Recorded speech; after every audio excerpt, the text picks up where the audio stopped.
الحمد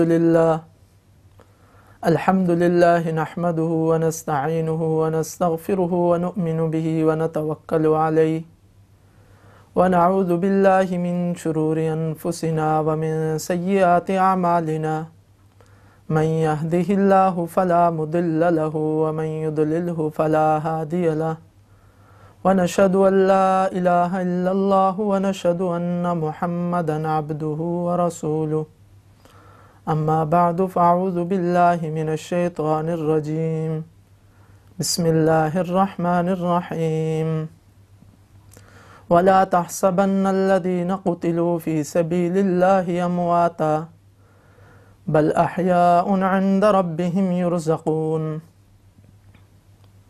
فرحين بما آتاهم الله من فضله ويستبشرون بالذين لم يلحقوا بهم من خلفهم ألا خوف عليهم ولا هم يحزنون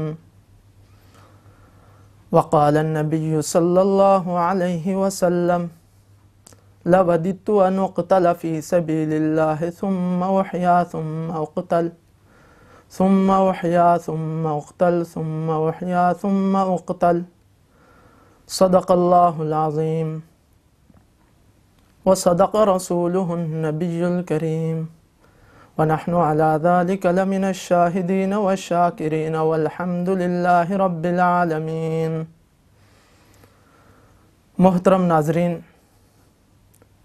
جیسا کہ آپ جانتے ہیں محرم الحرام کا مہینہ چل رہا ہے، جس کے اندر کثرت سے شہداء کا ذکر کیا جاتا ہے۔ حضرت عثمان رضی اللہ تعالیٰ عنہ کی شہادت 18 ذی الحجہ کو ہوئی۔ اس کے بعد یکم محرم الحرام کو خلیفہ ثانی حضرت فاروق اعظم رضی اللہ تعالیٰ عنہ کی شہادت ہوتی ہے۔ پھر 10 محرم الحرام کو نواسہ رسول سیدنا حسین رضی اللہ عنہ کی شہادت ہوتی ہے۔ ہر ایک شہید نے اسلام کے لیے اپنی جان قربان کی۔ ہر ایک کا مقام بہت عظیم ہے، اعلیٰ ہے۔ حضرت عثمان رضی اللہ عنہ ذو النورین ہیں، 2 روشنیوں والے۔ حضرت عمر رضی اللہ عنہ فاروق اعظم ہیں، خلیفہ ثانی ہیں۔ رسول اللہ صلی اللہ علیہ وسلم نے فرمایا کہ میرے بعد اگر کوئی نبی ہوتا تو عمر ہوتا۔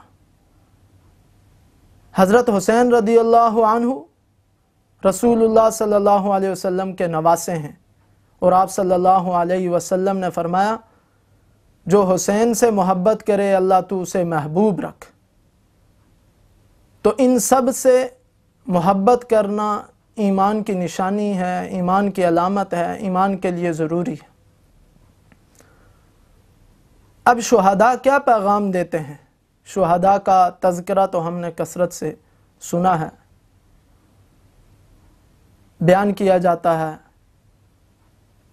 ان کا پیغام کیا ہے؟ کلام اللہ شریف کے اندر اللہ تعالیٰ نے شہداء کے تذکرہ کرتے ہوئے فرمایا وَلَا تَقُولُوا لِمَنْ يُقْتَلُ فِي سَبِيلِ اللَّهِ أَمْوَاتٌ، جو لوگ اللہ کی راہ میں مارے جائیں ان کو مردہ نہ کہو۔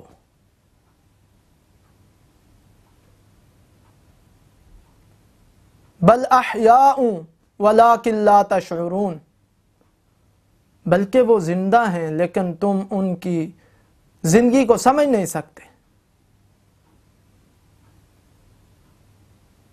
دوسرے موقع پر اللہ تعالیٰ نے شہداء کے بارے میں فرمایا وَلَا تَحْسَبَنَّ الَّذِينَ قُتِلُوا فِي سَبِيلِ اللَّهِ أَمْوَاتًا، جو لوگ اللہ کی راہ میں مارے جائیں انہیں مردہ سمجھو بھی نہیں۔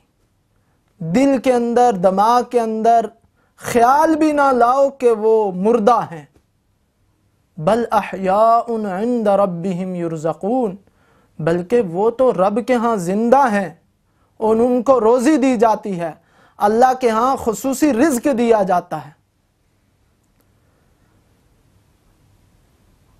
اسی آیت میں اللہ تعالیٰ نے شہداء کے بارے میں فرمایا فرحین بما آتاہم اللہ من فضلہ، وہ خوش ہیں جو اللہ تعالیٰ نے ان کو عطا کیا، جو اللہ تعالیٰ نے ان کو مقام عطا کیا ہے۔ جو سٹیٹس اللہ تعالیٰ نے ان کو دیا ہے، جو درجہ اللہ تعالیٰ نے ان کو عطا کیا ہے، اس کی وجہ سے وہ خوش ہیں۔ وَيَسْتَبْشِرُونَ بِالَّذِينَ لَمْ يَلْحَقُوا مِنْ خَلْفِهِمْ، اور وہ بشارت دیتے ہیں، خوشخبری دیتے ہیں، پیغام دیتے ہیں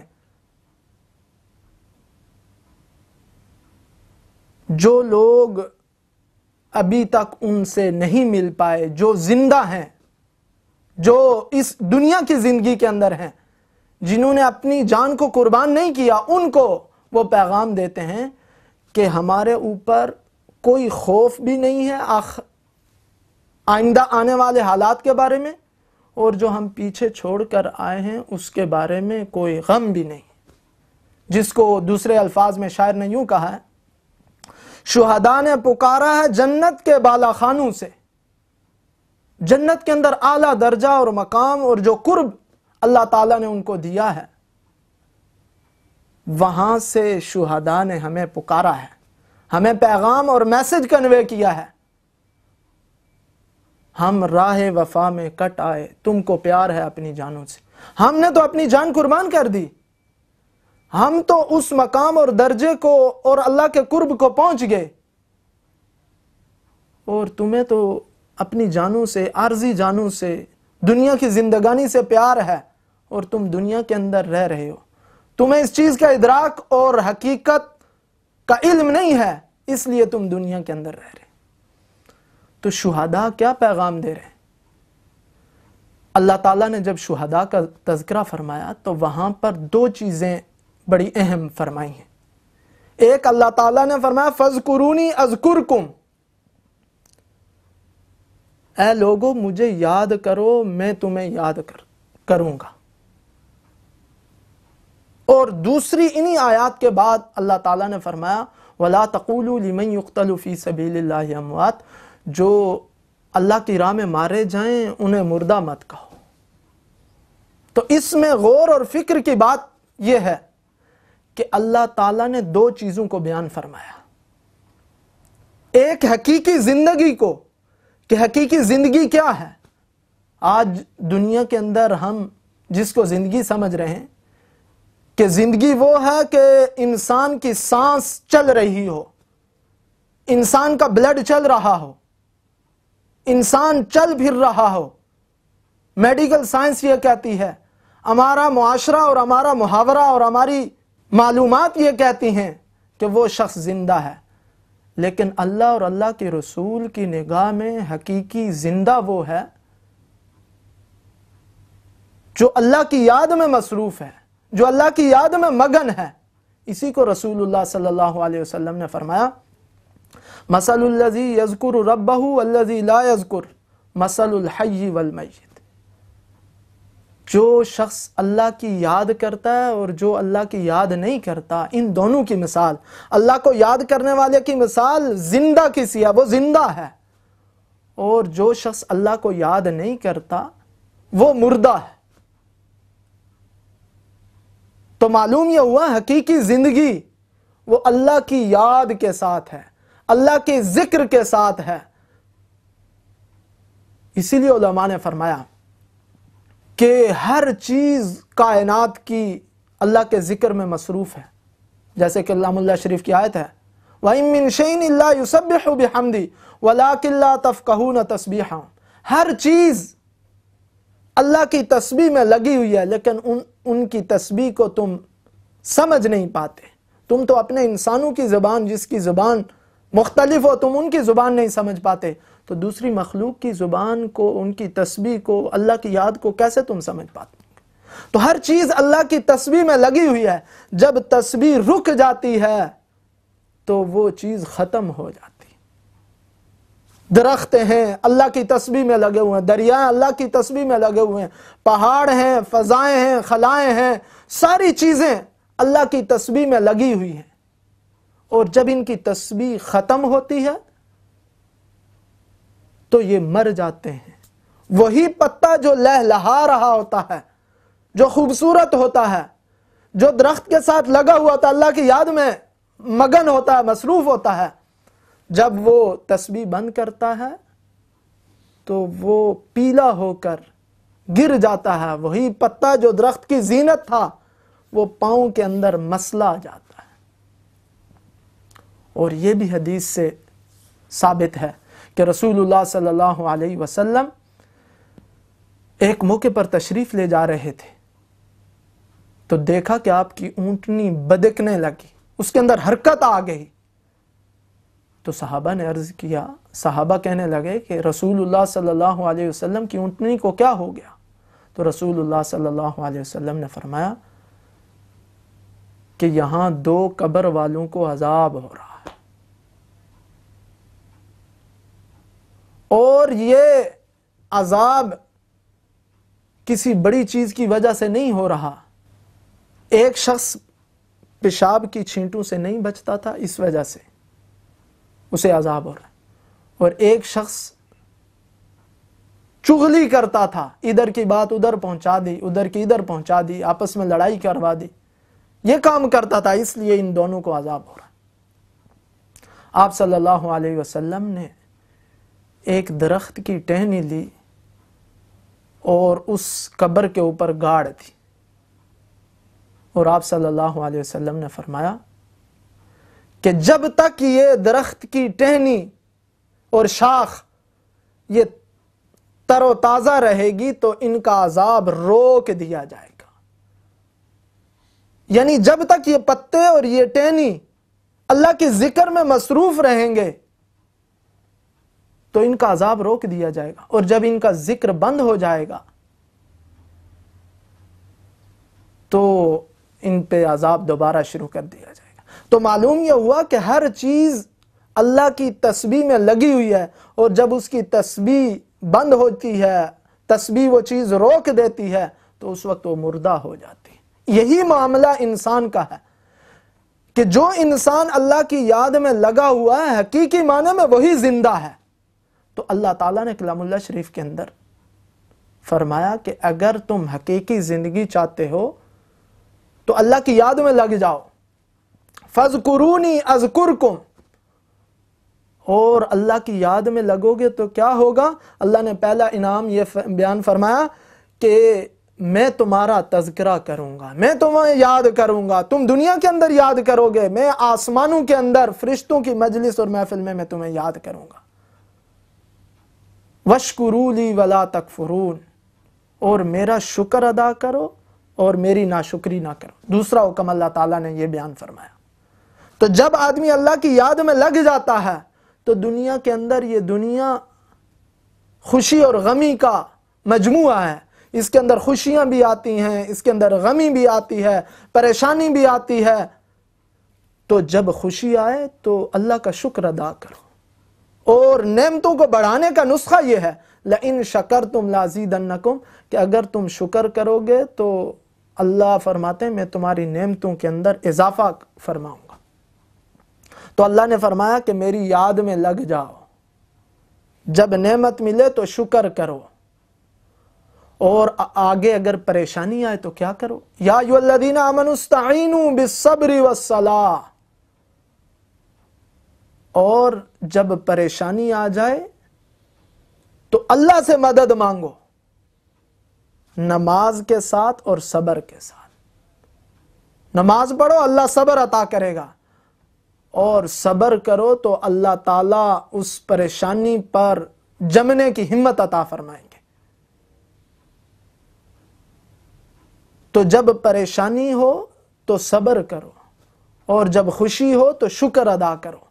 حضرت فاروق اعظم رضی اللہ تعالیٰ عنہ نے بڑی عمدہ بات ارشاد فرمائی ہے، فرمایا کہ صبر اور شکر یہ دونوں سواریاں ہیں، یہ دونوں جنت کی طرف جا رہی ہیں، صبر کی بھی اور شکر کی بھی، اور مجھے کوئی پرواہ نہیں ہے کہ میں جس بھی سواری پر سوار ہوں، اگر صبر پر سوار ہوں تو بھی جنت میں جاؤں گا، اور اگر میں شکر کی سواری پر سوار ہوں تو بھی میں جنت میں جاؤں۔ اسی کو رسول اللہ صلی اللہ علیہ وسلم نے فرمایا کہ مومن کا معاملہ بڑا عجیب ہے، اگر اسے نعمت ملتی ہے شکر کرتا ہے تو اللہ تعالیٰ کا قرب ملتا ہے، اگر پریشانی آتی ہے تو صبر کرتا ہے تو اللہ تعالیٰ کا قرب ملتا ہے۔ اور یہ صبر اتنا عظیم عمل ہے کہ اللہ تعالیٰ آگے فرماتے ہیں ان اللہ مع الصابرین، اللہ تعالیٰ صبر کرنے والوں کے ساتھ ہے۔ تو ابتدا ہوئی حقیقی زندگی کی کہاں سے؟ اللہ کی یاد سے۔ اللہ کو یاد کرو، خوشی کے اندر بھی شکر کے ساتھ، غمی کے اندر صبر کے ساتھ، اور جب یہ کرو گے تو اللہ تمہارے ساتھ ہو جائے گا۔ تو معلوم یہ ہوا کہ حقیقی زندگی اللہ کی یاد کے ساتھ ہے۔ اب انسان کے دل کے اندر یہ خواہش پیدا ہوتی ہے کہ مجھے یہ حقیقی زندگی مل جائے اور کبھی موت میرے اوپر نہ آئے، لیکن کلام اللہ شریف کے اندر فرما دیا اینما تکونوا یدرککم الموت ولو کنتم فی بروج مشیدہ، تم جہاں کہیں بھی پہنچ جاؤ موت تمہیں آ کر پکڑے گی۔ وَلَوْ كُنْتُمْ فِي بُرُوجٍ مُشَيَّدَةٍ، اگرچہ مضبوط کلوں کے اندر تم بند ہو جاؤ اور اپنے آپ کو سیف کر لو دنیا کی ہر چیز سے، لیکن موت تو وہاں پر بھی آ کر تمہیں پکڑے گی، موت آ کر رہے گی۔ كُلُّ نَفْسٍ ذَائِقَةُ الْمَوْتِ، ہر نفس نے، ہر جاندار نے، ہر زیرو نے موت کا ذائقہ چکھا، لیکن ایک راستہ ایسا ہے کہ اس میں آدمی اتنا زندہ ہو جاتا ہے کہ اللہ تعالیٰ فرماتے ہیں کہ اس کو مردہ کہنے کی بھی اجازت نہیں، وہ شہداء کا راستہ ہے۔ شہداء نے یہی پیغام دیا ہے کہ دنیا کی ریئل لائف اگر جینا چاہتے ہو تو اللہ کی یاد میں لگ جاؤ، جیسے ہم نے پوری زندگی اللہ کی یاد میں گزار دی۔ حضرت عثمان رضی اللہ عنہ ساری رات قرآن کی تلاوت کرتے تھے، جب قبر کا تذکرہ ہوتا تو اتنے روتے کہ داڑھی مبارک تر ہو جاتی۔ حضرت فاروق اعظم رضی اللہ عنہ اللہ کے خوف سے روتے اور کبھی ایک تنکے کی طرف اشارہ کر کے کہتے کہ کاش میں تنکا ہوتا، اور اللہ کی رحمت کے امیدوار۔ فرمایا ایک موقع پر اگر سب لوگوں کے لیے جہنم کا فیصلہ ہو جائے اور ایک آدمی کے لیے جنت کا فیصلہ ہو تو مجھے امید یہ ہے، اللہ کی رحمت سے امید یہ ہے کہ وہ جنت میں جانے والا میں ہوں، اور اگر سب لوگوں کے لیے جنت کا فیصلہ ہو جائے اور ایک آدمی کے لیے جہنم کا فیصلہ ہو تو مجھے اعمال سے خوف ہے، اپنے اعمال کی وجہ سے، کہ میں سمجھتا ہوں جہنم میں جانے والا میں ہوں۔ حضرت حسین رضی اللہ عنہ اللہ کی اطاعت میں اپنی ساری زندگی گزار دی، اپنی جان قربان کر دی۔ تو شہداء نے یہ پیغام دیا ہے اگر زندگی چاہتے ہو تو اللہ کی یاد میں لگ جاؤ، خوشی آئے تو شکر کرو، پریشانی آئے تو صبر کرو، اور پھر اگر اپنے آپ کو ہمیشہ کی زندگی چاہتے ہو، ایسی زندگی چاہتے ہو کہ ہمیشگی کی تمہیں حیات مل جائے، تو پھر اپنے آپ کو اللہ کی راہ میں قربان کر دو۔ عجب ہے اس راہ کے نشیب و فراز، پستی سے ہو بلند، بلندی سے ہو پست، اللہ کی راہ کے عجیب نشیب و فراز ہیں، عجیب جہان ہے کہ پستی سے ہو بلند، بلندی سے ہو پست۔ جو آدمی اپنے آپ کو بڑا کرے گا اللہ تعالیٰ اسے ذلیل کریں گے، اور جو دین کے اندر اپنے آپ کو چھوٹا کرے گا اللہ تعالیٰ اس کو بلند کریں گے۔ من تواضع للہ رفع اللہ ومن تکبر وضع اللہ، جو کوئی تواضع اللہ کے لیے اختیار کرے گا اللہ تعالیٰ اس کو بلند کریں گے، اور جو تکبر کرے گا، اپنے آپ کو بڑا سمجھے گا، اللہ تعالیٰ اسے ذلیل کریں گے۔ تو اس راہ کے عجیب نشیب و فراز ہیں کہ جو آدمی اللہ کے لیے اپنے آپ کو مار دے گا، من مات للہ، جو اللہ کے لیے مر جائے وہ ایسی زندگی پا لے گا کہ کبھی اسے موت نہیں آئے گی۔ اور اسی کو اللہ تعالیٰ نے ارشاد فرمایا شہداء کا مقام واضح کرتے ہوئے، وَلَا تَقُولُوا لِمَنْ يُقْتَلُ فِي سَبِيلِ اللَّهِ أَمْوَاتٌ، کہ جو لوگ میری راہ میں مارے جائیں انہیں مردہ نہ کہو، مردہ کہنے کی اجازت نہیں ہے۔ اور دوسرے موقع پر اللہ تعالیٰ نے فرمایا وَلَا تَحْسَبَنَّ الَّذِينَ قُتِلُوا فِي سَبِيلِ اللَّهِ أَمْوَاتًا، جو اللہ کی راہ میں مارے جائیں ان کو مردہ خیال بھی مت کرو، یہ اتنے عظیم ہو گئے ہیں، یہ اتنے بلند ہو گئے ہیں، ان کو اتنی زندگی مل گئی ہے کہ اب انہیں مردہ کہنے کی بھی اجازت نہیں ہے۔ فنا فی اللہ کی طے میں بقا کا راز مضمر ہے۔ جو اللہ کے لیے اپنے آپ کو فنا کر دے گا، جو اللہ کے لیے اپنے آپ کو ختم کر دے گا، جو اللہ کے لیے اپنے آپ کو مٹا دے گا، اس کی تہ میں جب جائے گا تو بقا کا راز مضمر ہے۔ حقیقی معنی میں وہ باقی ہو گیا، حقیقی معنی میں وہ زندہ ہو گیا۔ فنا فی اللہ کی طے میں بقا کا راز مضمر ہے، جسے مرنا نہیں آتا، اسے جینا نہیں آتا۔ وآخر دعوانا ان الحمد للہ رب العالمین۔